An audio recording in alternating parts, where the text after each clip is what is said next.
सूरह बकरा की आयत नंबर 37 के अगले हिस्से में अल्लाह पाक फरमाते फ़तब अलैहि, बस अल्लाह पाक ने उनकी तौबा को कबूल फरमाया। इन्नहु हुवा तव्वाबुर रहीम, वो बहुत तौबा कबूल करने वाले और रहीम ज़ात है।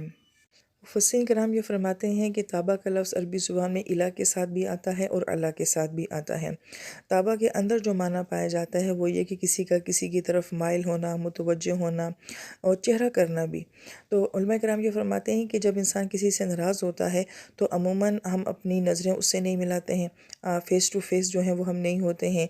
लेकिन जब लफ्ज़ ताबा इस्तेमाल किया जाता है तो उसका मतलब गोया ये भी होता है कि अल्लाह ताला अपना रुख जो है वो अपने बंदे की तरफ कर देते हैं, यानी कि इस तरीके से मुतवज्जह होते हैं कि अल्लाह पाक का रुख मुबारक जो है वो अपने बंदे की तरफ होता है। अब हम ये नहीं बयान कर सकते कि अल्लाह पाक का वजह क्या होता है, अल्लाह पाक का रुख करना क्या होता है। अल्लाह ताला की रहमतें उस बंदे की तरफ मबज़ूल होती हैं, वल्लाहु आलम।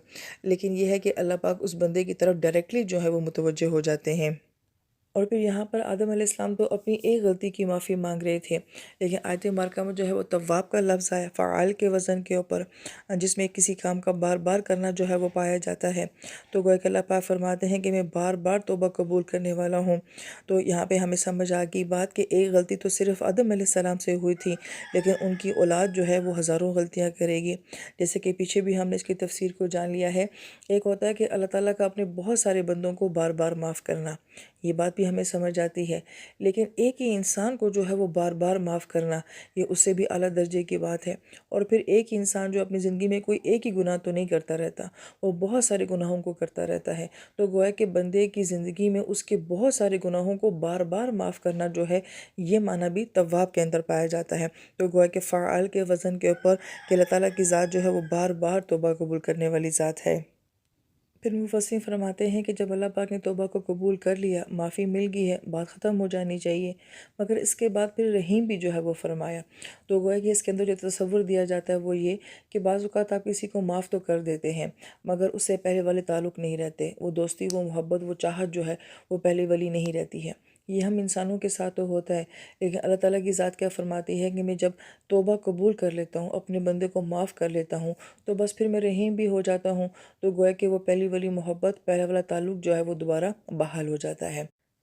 जैसा कि हम अपने बच्चों के साथ मामला देखते हैं, अगर हमारे बच्चे हमसे आके माफ़ी मांग लें तो हम माँ बाप को बहुत अच्छा लगता है कि हमारे बच्चे ने माफ़ी मांगी है। फिर हम उसको माफ़ भी करते हैं, फिर उसको चूमते भी हैं, फिर उसको गले भी लगा लेते हैं। तो गोया इन दो अल्फाज के अंदर हमें ये तसव्वुर समझ आता है कि अल्लाह ताला की ज़ात बंदे को माफ़ भी करती है और फिर दोबारा मोहब्बत भी करती है। अल्लामा शौकानी रहमतुल्लाह फरमाते हैं कि अगर कोई इंसान जब तौबा करना चाहे तो उसको तौबा के लिए 3 मराहिल से जो है वो गुज़रना पड़ेगा। पहला मरहला जो है वो इल्म का है कि सबसे पहले हम ये जानते हों कि हम जो कर रहे हैं ये गलत है और ये गुनाह है। जब तक हमें अपना गुनाह गुनाह नहीं लगेगा, तब तक इंसान को तौबा की तौफ़ीक नसीब ही नहीं होती है। तो सबसे पहले अपने गुनाह को जानना, फिर उसके बाद दूसरा स्टेप वो फरमाते हैं कि हाल का होना, कि जब आपको ये पता चल जाता है कि ये तो मैं गलत कर रहा हूँ और ये गुनाह है, तो फिर उस गुनाह का दुःख भी महसूस करना, उसकी नदामत का महसूस करना, उस गुनाह का पछतावा होना।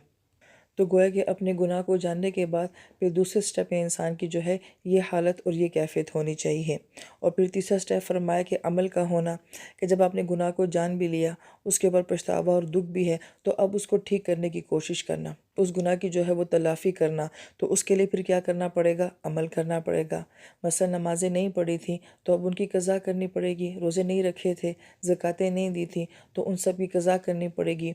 तो गोया कि अपने हर गुनाह की तलाफ़ी करने के लिए इंसान को फिर अमल करना पड़ता है। इस ज़िमन में मुझे काबरीन का एक कौल बहुत पसंद है, इसे अक्सर हम दोहराते भी रहते हैं कि वो ये फ़रमाते हैं कि जिन जिन जगहों पे जाके तुमने गुनाह किए हैं और वो जगहें तुम्हारे गुनाहों की गवाह बन गई हैं, उन्हीं जगहों पे जाके नेकी भी कर लिया करो, कि जब वो जगहें तुम्हारे गुनाहों की गवाही देंगी तो ये गवाही भी दें कि अल्लाह ताला, अगर इसने यहाँ पे गुनाह किया था तो इसने यहाँ पे ये नेकी भी की थी। इस ज़माने में ज़हन में ये ख़्याल आता है कि पता नहीं हमने कहाँ-कहाँ, किधर-किधर, कैसे-कैसे गुनाह किए हैं। वो स्कूल थे, कॉलेज थे, होटल थे, शादी हाल थे, मजलिसें थीं, महफ़िलें थीं, तन्हाई थी, पता नहीं कहाँ-कहाँ, क्या-क्या हमने किया हुआ है।